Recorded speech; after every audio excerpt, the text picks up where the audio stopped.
The first one is when there's an incongruency between how the asset is titled and what the beneficiary designation says. So we often see this later in someone's life. They will say, I just wanted to make it easier. I shifted it so that my bank account is a joint with my one daughter. She's my most responsible kid. She'll make sure it gets in the right hands.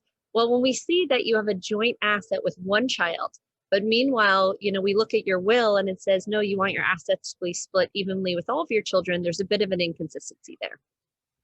Next is when we have complicated relationships. Who doesn't have those? So if you have a second marriage is in the picture, maybe clients from previous partners or marriages, estranged family members, it's pretty common that I see these scenarios where someone goes through the process of a divorce and we look at their documents and say, do you realize if something happened to you today, all of your hard work and the assets that you have left over would actually be going to that ex-spouse. So that's a big one that I see relatively common.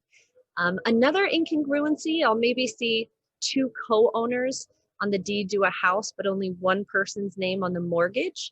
These are areas that we look out for to really try to streamline for the client. A first to die clause, that's my fourth example for you. The first to die clause says if you and, for example, your husband are both in an accident at the exact same time, according to the estate planning documents that you have set up, who is the first one to die in terms of how the assets transfer, right, to the remaining heirs. And lastly is not getting specific enough on tangible personal property.